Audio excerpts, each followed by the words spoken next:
you up. Baik, bismillahirrahmanirrahim. Assalamualaikum warahmatullahi wabarakatuh. Nah, ini Bapak Ibu sekalian, selamat pagi. Ini adalah pertemuan yang pernah kita lakukan waktu itu, makanya judulnya pertemuan dadakan. Salam sehat, salam bahagia, salam manajemen pendidikan. Nah, Bapak Ibu sekalian, di pertemuan kali ini materi yang saya sampaikan 20 September kemarin ini saya recreate karena videonya waktu saya nyampaikan itu nggak ada audionya ternyata. Nah, inilah suka duka dalam kita membuat konten pembelajaran ataupun konten di media video ataupun audio. Nah, kita betul-betul memang diajak untuk betul-betul aware dengan lingkungan sekitar, dengan apa yang sudah kita buat dan lain sebagainya. Nah, ini Bapak Ibu sekalian adalah saya cek sekali lagi ya audio dan lain sebagainya. Pendidikan pasca COVID, tantangan untuk manajemen sekolah dan pendidikannya. Ini oleh AVS Fauzisar. Ini memang slide yang saya buat dari berbagai macam sumber, terutama dari kuliah manajemen pendidikan kami di UAD, dan ini adalah pengantar diskusinya. Dunia pendidikan Indonesia ini sedang terombang-ambing, Bapak Ibu sekalian, dalam ketidakjelasan arah. Kiri ke kanan, atau mau maju atau mundur lagi gitu. Kebijakan dan juga manajemen. Hal ini tentu saja dibuktikan dengan kalau setiap ganti menteri, ganti kebijakan. Ganti kebijakan belum tentu itu sesuatu yang berbasis pada data yang relevan dan evidence based policy. Maka di poin kedua sangat sedikit kebijakan diambil benar-benar evidence based policy. Dulu kita pernah punya kurikulum KBK berbasis kompetensi. Dulu sebelumnya lagi ada lagi. Kemudian ada kurikulum 13 revisi. Nah, itu bahasannya sampai ke dunia kampus juga kami bahas detail dan lain sebagainya. Nah, menurut Ban SM ternyata beberapa standar yang kita miliki sekarang, SI, standar proses dan lain sebagainya, yang itu dibasiskan kepada peraturan pemerintah tahun nomor 19 tahun 2005 maksud kami, Standar Nasional Pendidikan, nggak didukung dengan fakta-fakta empiris yang kuat. Nah, saja ini berdasarkan jurnal ini dan lain sebagainya, ini belum dibasiskan kepada itu. Walaupun pendidikan juga berkembang. Belum lagi Bapak Ibu sekalian tentang fakta disparitas. Ini yang nomor 2, berbagai aspek pendidikan di Indonesia. Disperse, Indonesia itu kan diverse sekali. Berbeda-beda sekali suku, bangsa, adat dan lain sebagainya. Dari timur, barat, utara, selatan, mereka jelas berbeda. Oleh karena itu jelas dibutuhkan pertimbangan khusus. Contohnya apa? Intervensi yang paling dibutuhkan oleh sekolah-sekolah untuk menghasilkan output yang optimal. Optimal kan berarti bicara efisiensi dan efektivitas juga. Gitu. Ini beberapa sumber yang nanti kita bisa akses. Nah, ini adalah sebenarnya inti dari pembahasan kita di video ini, bahwa ini adalah beberapa teaching toolkit ya, learning toolkit. Ini saya takut video di sebelah sini nggak kelihatan. Yang ini evidence for learning. Di sebelah kiri ini adalah strand-nya ataupun bidangnya, kemudian ini adalah kolom biayanya, dan ini adalah kolom evidence strength. Buktinya ada enggak di jurnal-jurnalnya, dan kemudian ini adalah month's impact. Impact-nya dari segi month impact is estimated number of addition month of progress that student could be expected to make in a year. On average, a result approaching being used at school. Jadi sebenarnya ya efeknya lah, begitu gampangannya. Nah, ini dari sini kita bisa cek yang warna-warnanya merah ini, coba kita. Extending school time, moderate impact katanya, moderate impact for ini ya. Extending school time ini ternyata efeknya ya moderate doang gitu. For moderate costnya 3, ya lumayan mahal artinya, tapi based on limited evidence, efeknya ada tapi juga nggak terlalu hebat-hebat sekali.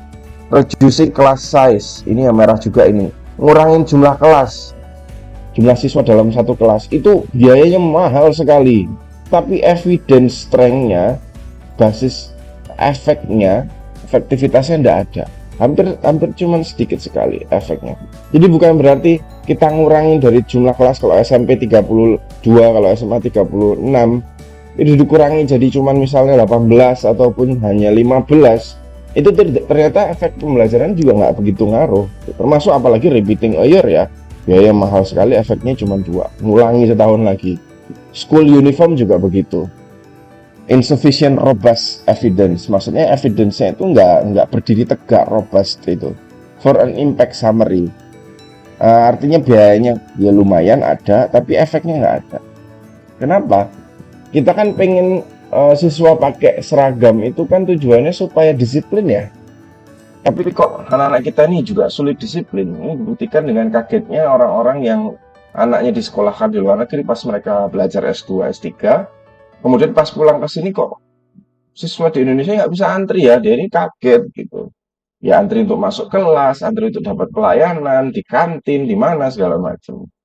Nah ini kan ternyata kita pengennya mereka itu seragaman kayak tentara, tapi ternyata disiplinnya nggak dapat. Mungkin nggak di situ gitu. Efek yang bikin dia disiplin, bukan di seragamnya. Gitu. Don't judge book by its cover ya, biasanya gitu. Outdoor adventure learning ini biayanya juga mahal, ternyata efeknya nggak banyak. Nah, misalnya kalau kita mungkin study tour begitu ya, mahal itu kan bayarnya. Tapi efektivitas pembelajaran dan juga efek ke anaknya itu nggak banyak. Tapi Bapak Ibu sekalian yang kuning-kuning ini, nah ini ya, seperti oral language intervention, kemudian feedback, kita bahas feedback dulu. Ini ternyata efeknya sangat besar, for very low cost katanya, tapi biayanya dikit banget, dan dia berbasis kepada bukti-bukti yang sangat ekstensif, sangat banyak.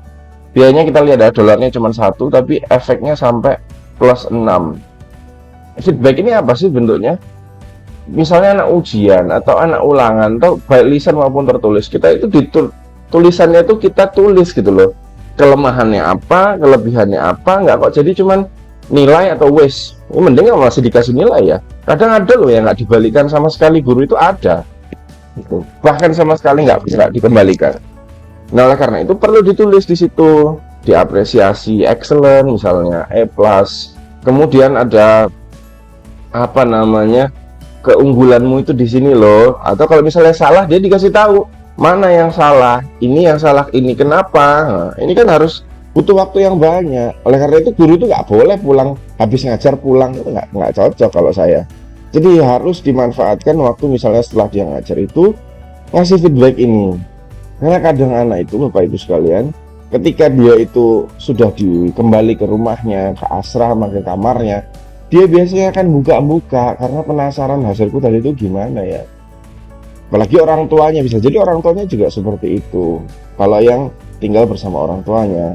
Begitu juga dengan ini oral language intervention, highly impact for very low cost, sama seperti yang di atas feedback, efeknya besar. Ini kenapa?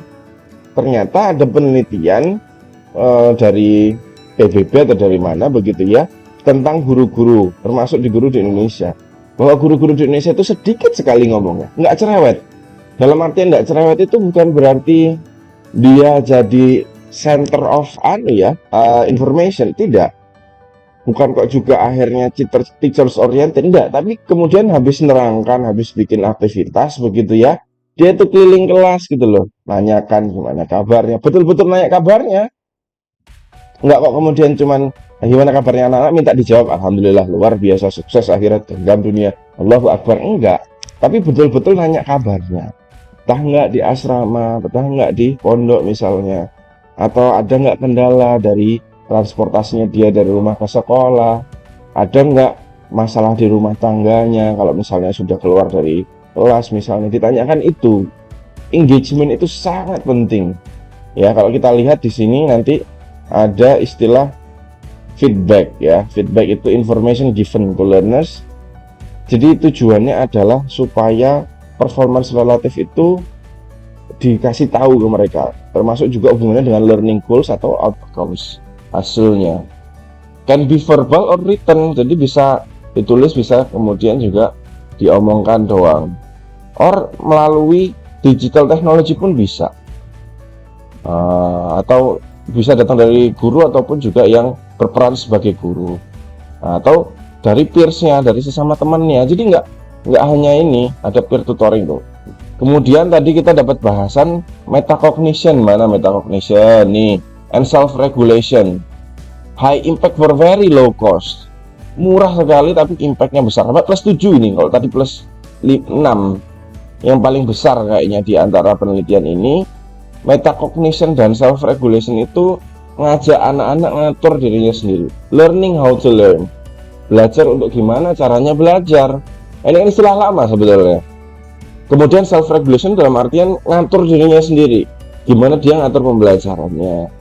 Lebih banyak ke bikin jurnal, apa yang sudah dia pelajari sekarang, yang hari ini dia telah pelajari apa, itu dia bikin sendiri dan kemudian dia evaluasi sendiri. Efeknya luar biasa Bapak Ibu sekalian. Metacognition and self regulation approaches atau pendekatan to teaching support pupils.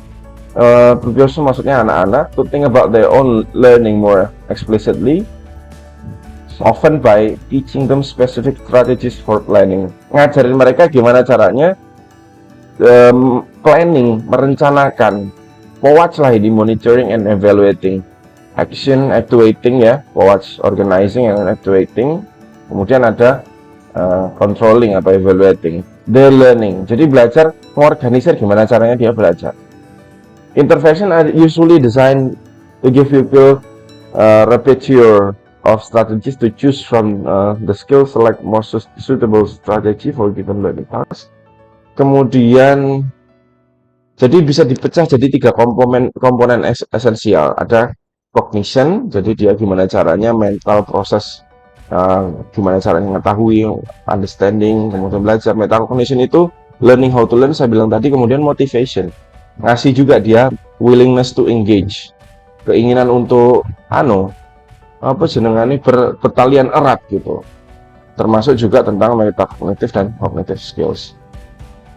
Nah, ini juga ada parental engagement. Tadi parental engagement berapa ya? Parental engagement ini nih murah sekali, ngajak orang tua itu untuk bertautan atau ya terikat atau secara holistik itu ya open karo sekolah. Dengan sekolah itu kita ajak betul-betul untuk menyukseskan kualitas pembelajaran anak, jadi supaya naik.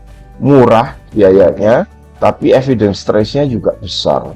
Peer tutoring juga gitu, ngasih anak-anak sama-sama untuk saling menasehati. Kemudian phonics ini juga tadi seperti oral sama aja. Physical activity oke, ada. Small group ini kalau grup kecil gitu ya, kayak les gitu. Ada yang mungkin lebih ini lagi. Teaching assistant itu ya ada lah. Teaching assistant itu kita kayak bimbel ya, bimbel, tapi nanti ada yang biayanya mahal, moderate juga. Mentoring, kalau mentoring ini lebih kepada private ya, mentoring satu-satu. Parental engagement tentu sangat penting, jadi harus punya suatu sistem ataupun WA group lah minimal untuk ngajak orang tua itu ikut campur lah, gampangannya ikut campur. Ini wadiknya itu. Kemudian ada oral language intervention, saya bilang tadi itu intervensi secara verbal itu sangat diperlukan. Kemudian oral language itu bisa targeted, reading aloud, termasuk juga menambah vocabulary dia, kemampuan public speakingnya juga dia. Bahasa Indonesia maupun bahasa Inggris ya, atau bahasa Arab pun akan sangat penting. Phonics itu supaya suaranya guru itu juga jelas ya, written symbols, ajak mereka itu bersuara gitu ya. Kemudian temuan riset yang mengubah model akreditasi, kan akreditasi juga berubah ini. SM ini dia kalau gampangnya itu ada compliant base, data sekundernya Dapodik, EMIS. Kalau dari Kementerian Agama ada PMP juga. Kalau yang merah ini mempengaruhi, kalau yang biru ini yang mengatur, memanage gitu ya. Jadi data primernya tetap ada, gimana caranya dia ngakreditasi kita, sekolah-sekolah itu juga ada. Manajemen sekolah akan mempengaruhi mutu guru akan mempengaruhi mutu lulusan dan proses pembelajaran. Manajemen sekolah mengaruhi proses pembelajaran mempengaruhi mutu lulusan. Inilah yang membuat saya ngajak bahwa kepala sekolah ataupun pimpinan yang ada di sekolahan itu berfokus pada proses pembelajaran gitu. Sarana prasarana oke, penting, tapi kemudian itu tujuannya adalah hanya menunjang proses pembelajaran. Mutu guru sangat mempengaruhi, oleh karena itu diatur betul-betul supaya mutu guru itu bisa naik gitu ya, bisa naik sehingga ini tadi mempengaruhi penilaiannya, nanti mempengaruhi proses pembelajaran, mengatur proses pembelajaran sehingga mutu lulusannya naik, sehingga ini meningkatkan akreditasi, juga meningkatkan efek yang ada di sekolahan ke masyarakat. Ada yang bilang gini, sekolahan itu miniaturnya masyarakat supaya kita belajar bagaimana nanti mempengaruhi atau juga memberikan efek yang baik pada masyarakat. Menurut saya bukan. Sekolah itu harus sekarang mempengaruhi masyarakat dengan anak-anaknya yang ada, bukan kok nunggu nanti kalau sudah lulus. Jadi harus ada keterlibatan anak-anak ke masyarakat, masyarakat juga ke sekolah. Ya, ini unsur masyarakat itu kan banyak sekali, nanti kita bisa diskusi panjang. Nah, ini yang kemudian bahasan lembar berikutnya yang ingin saya bahas. Dunia normal seperti apa yang kita hadapi setelah COVID ini berakhir? Coba Bapak Ibu sekalian pikirkan, bisa nggak sih kita ini kembali ke masa sebelum COVID dulu itu, yang dunianya kita bilang normal? Setelah COVID ini apa bisa kita kembali sama seperti dulu, ngajarnya sama seperti dulu, aktivitas pembelajarannya sama seperti dulu, semuanya sama seperti dulu? Bisa nggak? Kalau menurut saya, jangan harus komen di bawah. Kalau yang saya pikirkan sekarang ini kok kayaknya nggak bisa loh. Karena perubahan perilakunya itu sudah jelas. COVID itu seperti big reset gitu, tombol reset dipencet saat dunia kemudian bisa berubah. Yang hitam ini before pandemic, during pandemic, after pandemic. Work from home misalnya, trennya dulu nggak ada ya, dikit sekali, nol. Kemudian pas pandemi itu naik sekali drastis. Tapi setelah pandemi apakah kemudian balik lagi ke titik yang sama? Kan tidak. Ya, flexibility for workers. Ada guru itu yang di rumah pun bisa masih kerja, bahkan lebih produktif dibandingkan di sekolah. Ya, ada cost saving bagi beberapa companies dengan membuat mereka karyawannya itu banyak kerja di rumah. Tapi yaitu sometimes more effective in person. Jadi beberapa tugas itu kadang bisa diselesaikan lebih efektif ya. Ini business travel, leisure travel, turun terus kemudian naik lagi balik kalau business travel. Kalau leisure travel. Tapi kalau bisnis belum bisa balik seperti dulu. Karena virtual tourism udah ada ya, video conferencing ada. Kalau ini business travel bagi orang-orang ya yang punya kerjaan. E-commerce penetration ini naik sekali ya. Tapi kita lihat bagian-bagian pendidikan. Ya, ini bagian restoran delivery dulu during pandemi naik, terus ini turun tapi ya masih acek gitu ya, masih ada. E-commerce tadi. Online education nih, lihat titiknya nggak sama Bapak Ibu sekalian, tetap ada online education. Bahkan nanti di slide berikutnya kita bisa lihat Indonesia itu termasuk negara pembelajar 10 besar di dunia dengan belajar online ya, telemedicine. Sekarang lebih gampang atau lebih kaya dokter yang halodoc itu loh, malahan ini karena orang mau ke rumah sakit juga was-was, masihan dan lain sebagainya. Ini penelitiannya seluruh dunia ya, nggak hanya di Indonesia. Bahkan kita bisa tahu dari grafik-grafik ini bahwa dunia yang kita hadapi sekarang, anak-anak yang kita hadapi sekarang itu berbeda dengan zaman kita dulu. Nggak bisa kita pakai pendekatan yang biasa ataupun yang kuno begitu, konservatif.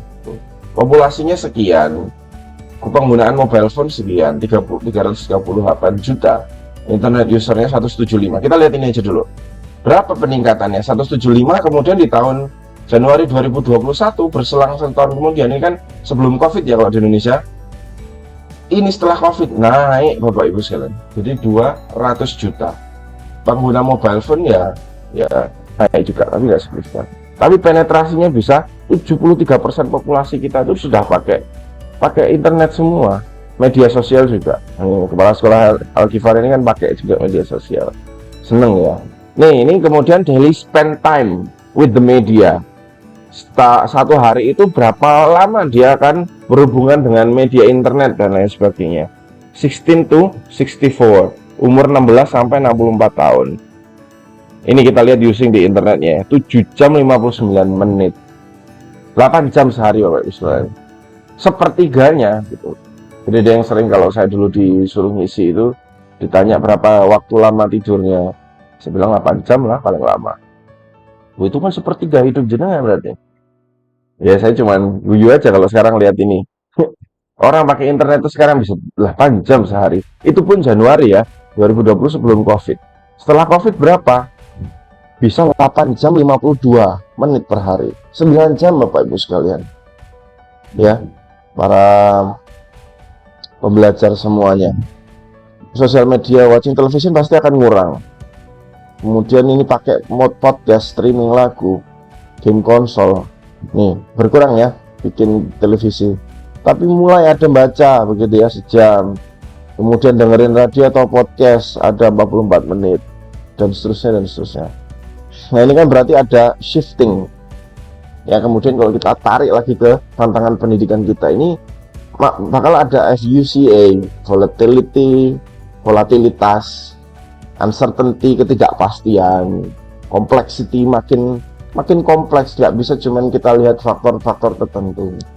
Bahkan ambiguity, informasinya itu tidak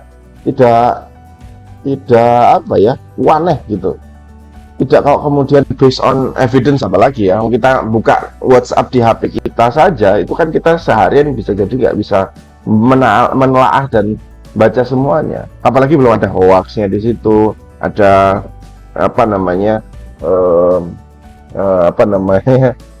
sudah hoax terus informasinya tidak valid dan lain sebagainya. Termasuk juga perubahannya sangat cepat. Misalnya kita lihat kasus beberapa oknum ya, polisi dan lain sebagainya, itu sangat cepat pergerakannya. Informasinya luar biasa banyak, di luar kemampuan untuk mencerna. Oleh karena itu kan sekarang bukan orang yang menguasai informasi yang pintar itu. Kalau dulu kan yang banyak tahu yang pintar. Ada dulu kalau zaman saya di SMA itu ada namanya pemilihan audisi siswa intelek karena tahu banyak hal. Kalau sekarang kemampuannya nggak dibutuhkan seperti itu, malah justru dibutuhkan yang bisa memilah informasi dengan efisien gitu. Milah-milah melihat mana gitu. Terus curiosity-nya, keingintahuannya untuk meriset. Riset itu juga nggak kemudian hanya sekedar di lab gitu, nggak juga. Saya ingat di Australia dulu saya ketemu sama ibu-ibu, saya ngasih kerjaan lempar koran dan lain sebagainya, ditanya asalnya dari mana, di Indonesia. Terus dia buka sedikit tuh HP-nya, let me research Indonesia, let me research about Indonesia. Terus dia buka HP-nya. Jadi riset itu sederhana itu gitu. Dia perceiving the information, kemudian dia cerna sendiri, dia orientasikan sendiri, kemudian ya dia coba ekspresikan. Termasuk ini memunculkan generasi pembelajar baru yang saya bilang tadi, pakai media, pakai e-learning, pakai apa segala macam. Termasuk ini information abundance. Tadi yang saya sampaikan, apakah punya informasi itu sekarang power? Kan enggak. Ada age of distraction. Ini masa dimana distruksinya luar biasa. Ada contradiction, inaccuracy, hoax tadi itu. Information anxiety, bahkan satu informasi itu bisa bikin kita stres loh. Informasi perangnya di Ukraina, tapi kita bisa kena dampaknya di sini karena kita mikirin bisnis, mikirkan ini masih aman nggak ya Indonesia ini gitu ya. Ada penurunan produksi pangan. Indonesia yang negara-negara di sabuk Katulistiwa itu kan punya produksi tanian paling besar. Dulu Pak Gatot Nurmantio nyampaikan. Ini kan bisa jadi kita ini diserang gitu loh. Termasuk itu ya. Kalau saya itu anxiety-nya itu. Ada namanya istilah preppers, orang-orang yang nyiapin kalau nanti ada Armageddon atau itu ada orangnya. Dengan search aja. Itu menimbulkan anxiety, yang anxiety bisa jadi ditangkap oleh perusahaan-perusahaan semacam asuransi dan lain sebagainya.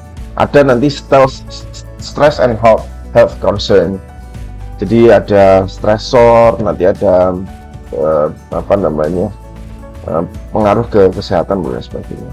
Maka pertanyaan besarnya Bapak Ibu sekalian, kita singkat saja, di keterampilan di abad 21 ini apa saja yang dibutuhkan oleh anak-anak?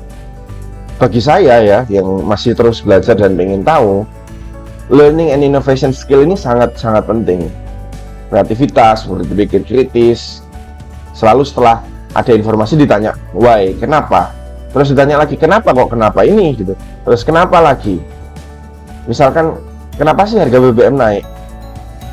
Karena misalnya minyak dunia juga naik. Lah kenapa minyak dunia naik? Tanya lagi, oh karena ada konflik di sini-sini. Kenapa konfliknya itu ada gitu? Terus kemudian ya kita coba cari solusinya, coba berpikir kreativity, inovatif dan lain sebagainya. Kemudian berkomunikasi dan kolaborasi ini sangat penting. Dulu saya pernah menerima dubes Inggris untuk UK, untuk Indonesia, datang ke sekolahan kami waktu itu. Saya nyampaikan juga di dalam pidato bahasa Inggrisnya itu bahwa sekarang itu masalah-masalah di dunia itu bisa beyond national border. Jadi melewati batas-batas negara, melewati batas-batas provinsi, apalagi provinsi ya, pulau dan lain sebagainya. Kasus COVID misalnya nggak bisa ditangani parsial dari negara ini doang, tapi harus kolaborasi, sama-sama ayo sebar vaksinnya, ayo ajak orang-orang, ayo ajak kolaborasi banyak orang sehingga masalahnya bisa cepat selesai. Komunikasi sangat penting. Kan komunikasi sekarang lebih gampang lagi ya. Harusnya nggak kemudian terus dibatasi, terus ada pikiran bahwa saya mantapnya komunikasi langsung. Yo nggak apa-apa, tapi dengan adanya WhatsApp, ada grup dan lain sebagainya, bisa video call yang memungkinkan semua pesan itu gampang nyampe. Nggak harus Nian datang ke Surabaya untuk komunikasi dengan orang Surabaya. Pesan rapot misalnya, pesan yang macam-macam yang bagus itu kan harus kita banyak ngomong dan ngobrol dengan orang. People and life skills ini juga penting. Kesadaran sosial budaya, kepemimpinan, self-directing ya.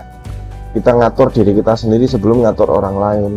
Termasuk literasi skill, keingintahuan, nyari informasi, media dan teknologi ini penting. Ini more learners are accessing online learning. Indonesia ya naik ya dari 92, kemudian setelah COVID itu demand-nya setelah pandemi naik jadi 189 juta.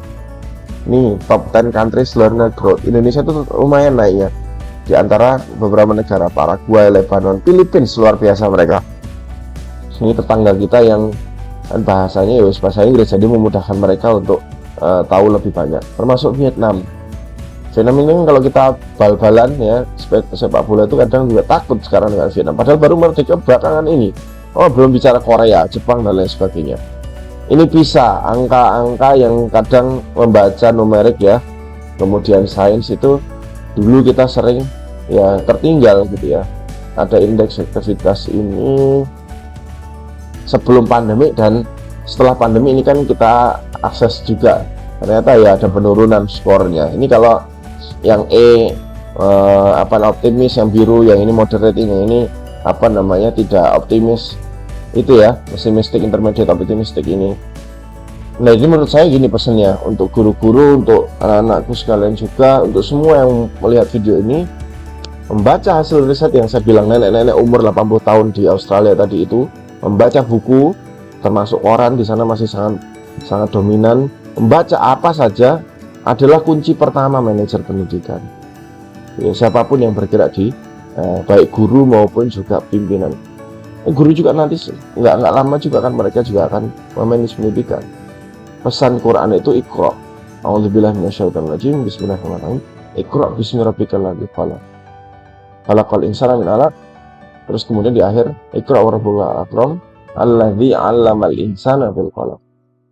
Pesan ini kan sangat monumental dan juga kuat sekali.